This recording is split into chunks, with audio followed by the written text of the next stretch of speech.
আজ আমি আপনাদের সঙ্গে অতুলনীয় স্বাদের একটি রেসিপি শেয়ার করছি। ভিডিওটি স্কিপ করবেন না, স্কিপ করলে কিন্তু অনেক কিছুই মিস করে যাবেন।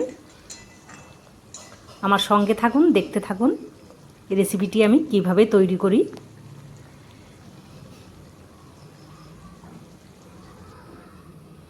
প্রথমে আমি কড়াই বসিয়ে দিয়েছি, কড়াই গরম হয়ে গেছে, দিয়ে দিচ্ছি সর্ষের তেল।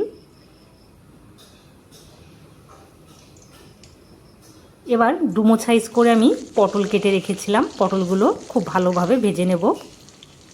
এবারে পটলের মধ্যে দিয়ে দিচ্ছি সামান্য লবণ, সামান্য একটু হলুদ গুঁড়ো আর অল্প পরিমাণ লঙ্কা গুঁড়ো।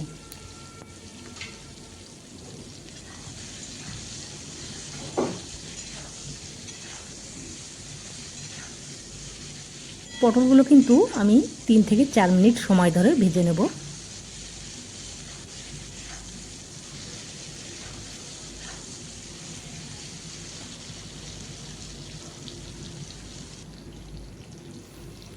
পটল ভাজা হয়ে গেছে, এবার তুলে নিচ্ছি।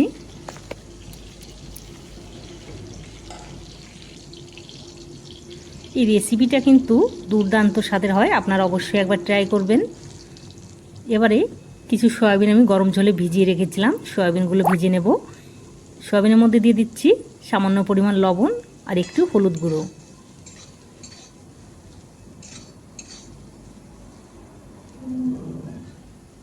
আপনারা কে কে এরকম পটল দিয়ে সয়াবিন খেতে পছন্দ করেন অবশ্য কমেন্ট করে জানাবেন।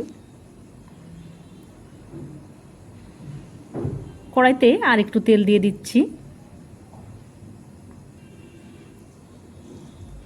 ফোড়নে দিয়ে দিচ্ছি গোটা জিরে,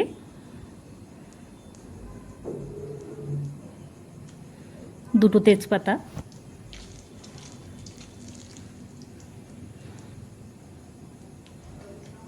ফোড়নটা হয়ে গেছে, এবারে দিয়ে দেব পেঁয়াজ বাটা।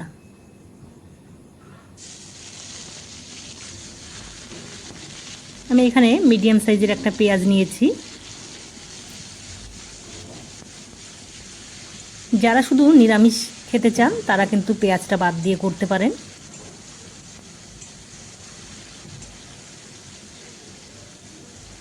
পেঁয়াজ খুব ভালোভাবে কষিয়ে নিতে হবে।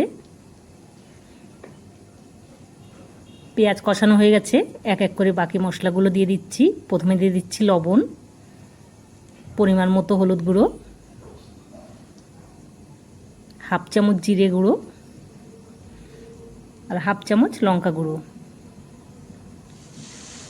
মশলাগুলো আমি সামান্য পরিমাণ জল দিয়ে কষিয়ে নেব।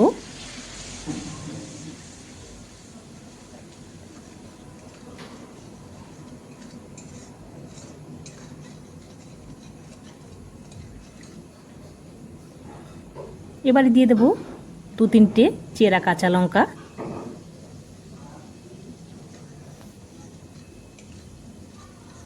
মশলা খুব ভালোভাবে কষিয়ে নিয়েছি। এবারে ভেজে রাখা সয়াবিন আর পটলগুলো দিয়ে দিতে হবে।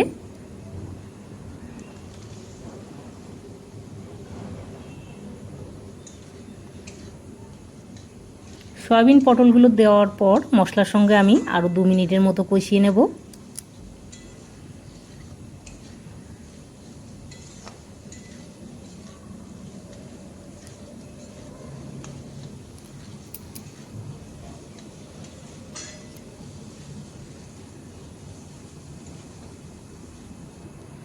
খুব ভালোভাবে কষিয়ে নিয়েছি। এবার দিয়ে দিচ্ছি টেস্টের জন্য সামান্য পরিমাণ চিনি। চিনির পরিমাণটা কিন্তু খুবই সামান্য দিতে হবে। এবারে ঝোলের জন্য দিয়ে দেব পরিমাণ মতো গরম জল।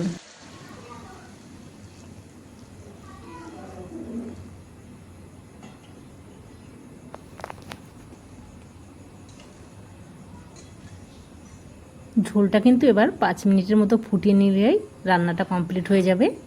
5 মিনিটের জন্য ঢাকা দিয়ে দিচ্ছি।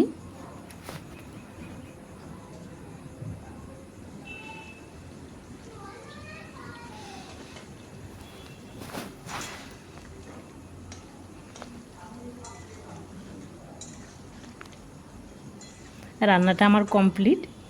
এবার দিয়ে দেব হাফ চামচ গরম মশলা গুঁড়ো,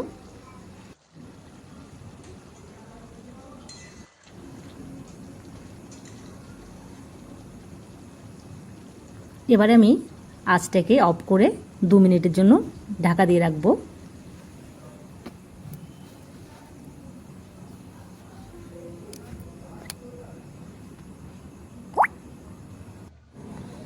দেখতে যতটা সুন্দর হয়েছে খেতেও কিন্তু খুবই সুস্বাদু হয়েছিল।